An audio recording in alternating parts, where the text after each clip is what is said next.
You have exactly 3 seconds to like and subscribe to the channel.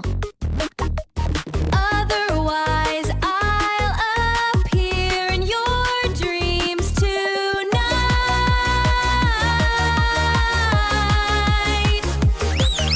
To ask for a donation for that cup of coffee, link below.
When people talk about the human wave tactic, they are usually referring to a relatively classic style of warfare.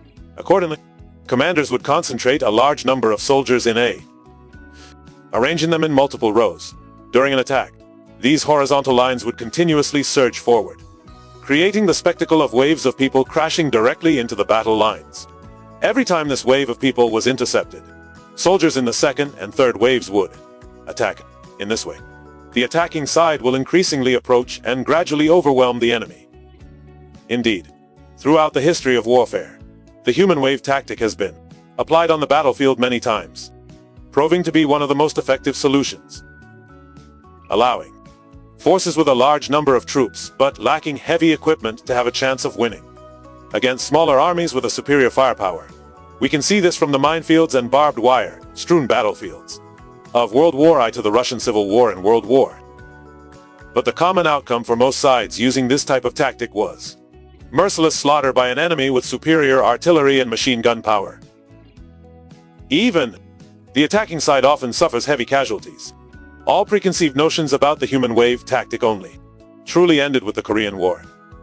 In this war, the Chinese army, using only the human wave tactic, was still able to achieve several important victories, helping to push the US Army from a position of almost complete control over North Korea back behind the 38th parallel. The reason China could confidently bring the classic human wave tactic, along with a backward peasant army, to confront the world's most powerful armed forces of the Americans, was because, after learning from the Long March, the military leaders of the Chinese Communist Party had elevated this tactic to a new level. And one of the defining characteristics of China's human wave tactics is the formation of 3 groups.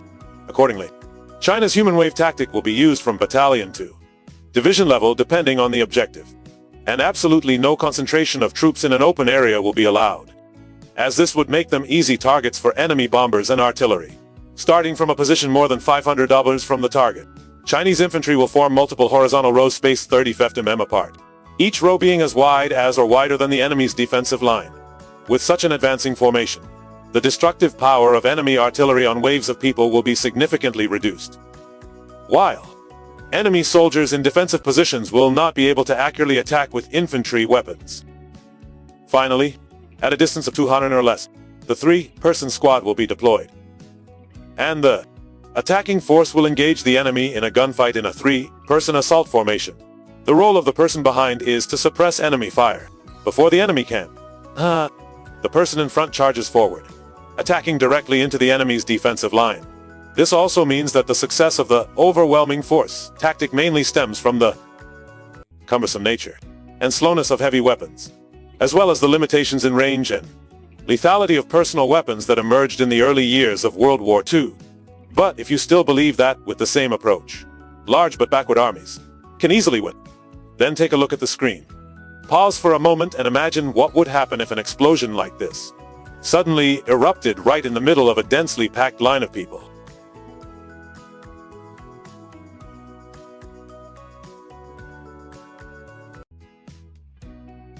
According to military science research, scientists have yet to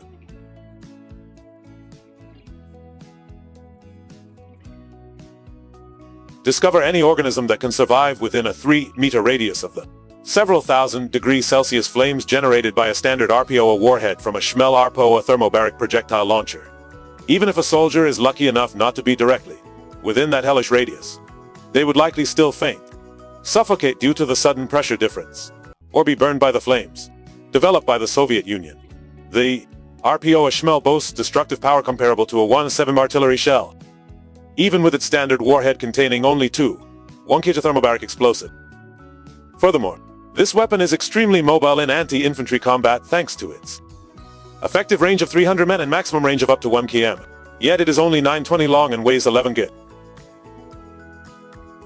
Too compact and lightweight for an average young man to carry it anywhere on the front line as he pleases, as long as he can aim directly at incoming waves of enemy troops and fire.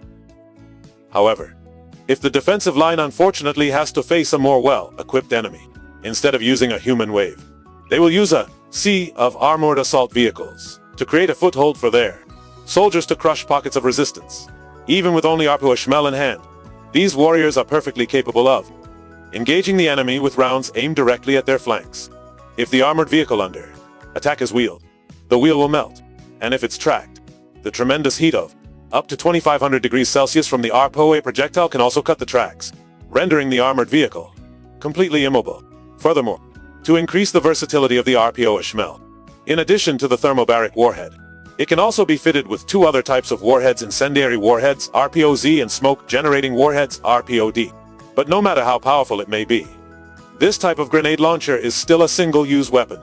That limitation would obviously not be a problem when soldiers using the RPO Schmel take cover behind sturdy trenches or launch ambushes against the enemy from cliffs, street corners, and buildings. However, it would be a huge disadvantage if the infantry formation were to be attacked en masse by the enemy from hidden places such as dense forests, Rocky Mountain, and houses.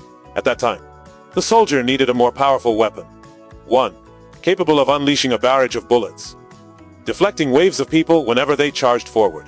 Therefore, in modern anti-infantry combat formations, while the RPO Schmel grenade launcher might be absent, it is indispensable to have extremely dangerous automatic grenade launchers like the HK-GMG from Germany. Born in a country with a long tradition of using fewer forces to defeat larger ones throughout major wars, from the time of Napoleon to World War II, the HK-GMG grenade, developed by the renowned Heckler & Koch company, is considered a reliable grenade launcher.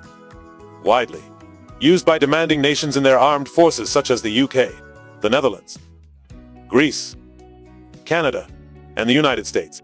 The reason the HK-GMG is considered one of the most dangerous grenade launchers in the world is its extremely low recoil, allowing soldiers to easily fire up to 32-4x5 thermal fragmentation grenades in rapid succession over extremely long distances.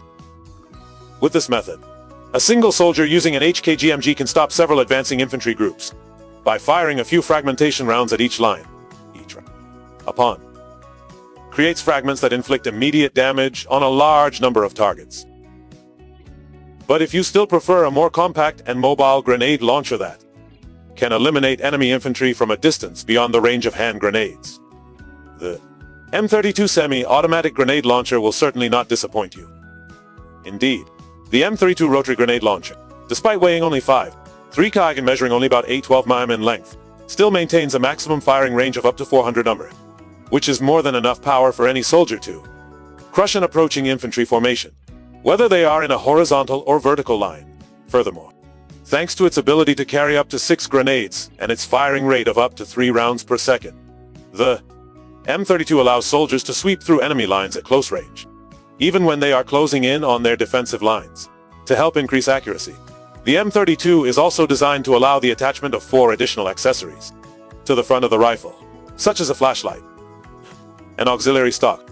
With these seemingly simple accessories, soldiers maximize the advantages of their rifle's range to counter human wave tactics, even in situations, especially when the enemy has breached the defensive line and is using the defender's own obstacles against them. In this case, the M32's compact and agile design still allows soldiers to inflict maximum damage on enemy forces by simultaneously attacking from hidden angles in trenches and flexibly retreating if the situation becomes unsalvageable. However, the situation where the enemy breaks through the defensive lines and penetrates through layers of defenses has never been desirable for military commanders, because the outcome of the battle could almost certainly be decided if the defending forces collapse and fall into a state of panic and indiscipline. Therefore, to ensure that reckless soldiers on the other side of the front line would never have the chance to approach the defensive lines, or at least suffer casualties, to the point where they lack the strength to advance further, even when only a few hundred meters from the trenches.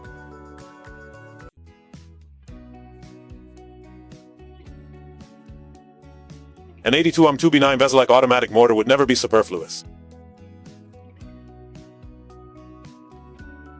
Manufactured and put into service by the Soviet Army from the late 1960s to the early 1970s, the 2B9 Veselak mortar has an appearance closer to a miniature howitzer than a mortar. However, despite possessing a much more cumbersome appearance than its 8-1 mortar counterparts, the 2B9 Veselak is an automatic mortar with a firing rate of 120 rounds per minute, far superior to the rate of over 30 rounds 1 minute conventional mortars and pestles. Moreover, this type of mortar also has a maximum firing range of over 4,000 m, far exceeding most other A2B mortars, when they are within 800 meters of a target. That will be the job of grenade launchers and machine guns. Clearly, a mortar would be a perfect addition to a human wave defense, capable of inflicting significant casualties on the enemy before they could reach a distance where individual defenders could be clearly seen. Weighing just over 600 kg, extremely light considering its firepower, the 2B9 Veselak mortar proves to be highly versatile, capable of providing fire support for infantry, fulfilling mobile combat missions in airborne landings, or equipping Marines. Another distinctive feature of the 2B9 Veselak compared to conventional mortars is its ability to fire directly, with an elevation angle from Fundry to 85 rev and a traverse angle of 60 degrees, allowing the gunner to use the 2B9 Veselak like a conventional artillery piece. This is also considered a highly useful feature in defensive operations, as it allows for attacking enemy forces as soon as they use motorized vehicles, quickly bringing team weapons such as recoilless rifles and grenade launchers close to their positions. But it would be even better if, at this moment, the defensive lines were already laid out with anti-personnel mines of extremely wide destructive range, just waiting for unfortunate soldiers to trigger them, like the MON-50 mines that are very common in the Russian army today. Developed in the 1960s, the MON-50 directional fragmentation anti-personnel mine remains one of the most effective mines in combat to this day, because it is an anti-personnel mine and originated in a harsh, icy country, snowy and muddy terrain. The MON-50 can be planted in the ground, in the snow, at the entrance to a room, or a tree. Thus, this type of mine will detonate when the operator uses the remote control panel upon the appearance of an enemy, or it will explode upon contact with a sensor device. However, it's important to note that the person operating this type of mine must be extremely careful. Ideally, they should only detonate it when they are certain that no teammates are nearby. That's because once the button is pressed, 700 grams of explosives will be detonated, releasing 540 harmful particles, putting all living things within a 54-degree radius along the horizon and at heights from 1 cm to 4 meters at risk of instant death. The MON-50 proved to be not only an ideal weapon for anti-infantry operations around defensive positions, but also highly effective for organizing ambushes along routes to track enemy troop movements. But that doesn't mean that the emergence of the aforementioned names will render having a large squad meaningless. Throughout the history of modern warfare, it has been shown that, by employing sound tactics combined with unwavering fighting spirit, even with meager equipment, can conduct sustained attacks, gradually defeating even the most modernly equipped armies that are outnumbered or lack fighting spirit. This also means that on the actual battlefield, the winner will be the one who knows how to make the most of their advantages, whether it's terrain, geographical features, or equipment. That is the opinion of the Military Technical Academy. So what are your opinions? Let us know by leaving a comment below. And now, Viet Quang bids you farewell and hopes to see you again.